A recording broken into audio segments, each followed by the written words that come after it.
If you want your paddle racket to end up like this, then click off this video right now. But if you want to be like me, who's never had a racket break, then I suggest you watch this video to find out how. Here are 10 tips to make your paddle racket last a long time. Tip number 1 is to not pick up the ball by using your racket by hitting the ball on the ground, or using your foot and the racket to sort of lift up the ball like I'm showing now. Obviously, the reason people do this is for ease. They can pick up the ball quickly, but it can damage the frame of your racket. Now, the frame is the strongest part, but if that bit damages, that is where the racket is going to start cracking, and that is how it's going to break. Just avoid doing it. Don't be lazy and pick up the ball with your hand. Tip number 2 is to not leave your paddle racket in your car overnight. Again, loads of people do this out of laziness. You know, they put their racket in their car, and every time they play paddle, it's in their car easily. However, your car can get very hot. It can also get very cold, and that can soften your racket or can harden it. So it is changing how your racket is going to perform on court. This leads me on to tip number 3, which is to not let your paddle racket get too hot or too cold. So leaving your paddle racket in the sun all day, or leaving your racket outside in the freezing cold all day,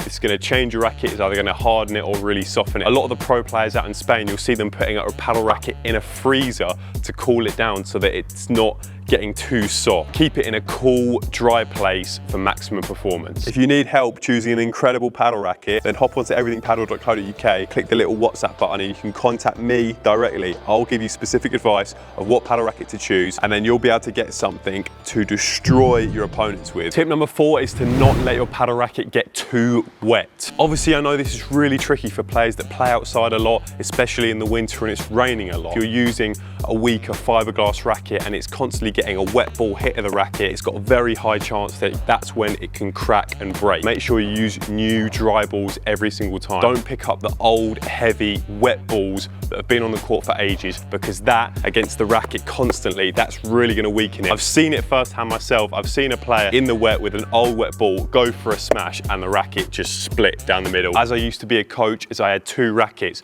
one for tournaments and matches and one for coaching when it was raining, because I didn't want to damage my actual racket. Tip number 5 is to use the bag, cover or case that your racket came with. Now, every single racket at my online store, Everything Paddle, will either come in some sort of cover or bag or drawstring bag, depending on what racket it is. Higher end rackets are more likely to come in a cover. You're probably going to have to look to spend around 150 to 200 if you want an actual cover. A lot of the bags at that lower end are going to use just a drawstring bag, and the beginner rackets are probably just going to have a bag like this, just a basic cover. Obviously, this isn't the most ideal thing, so my next tip is to invest in an actual paddle bag. So let's do a little paddle bag review. This is the type of thing that you're going to be getting if you get like a big Knox bag. You can get Adidas ones, there's head, there's ball paddle ones, there's loads of different bags. My personal favorite are these Knox bags. They store a lot of equipment. As you can see, you can get 3-4 rackets in this main compartment, compartments for food and drink, and then you've got these tiny small compartments that you can put, you know, your car keys and your phone and stuff like that. These bags are ideal if you're actually serious about paddle and you really want to improve and you're going to a lot of tournaments and matches. And obviously, it looks after your racket because it keeps them really, really cool and dry.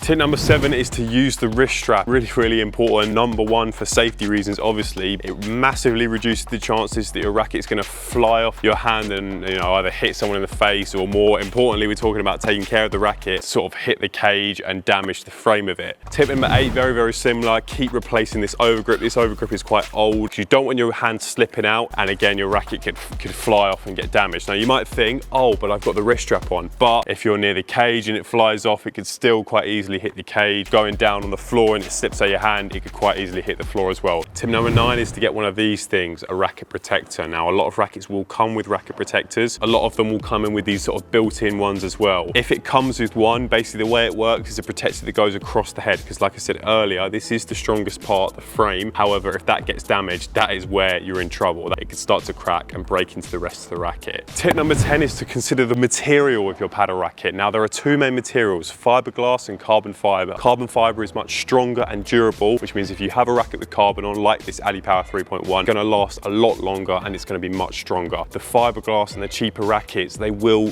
break over time if they're used repetitively and hit in that same spot. The material just isn't as strong. So it might be an idea to invest in something stronger like carbon if you want it to last a lot longer and if you're serious about paddle. Having a strong racket means you can practice for hours defending off the back glass, and you can learn some tips of how to defend off the back glass right here.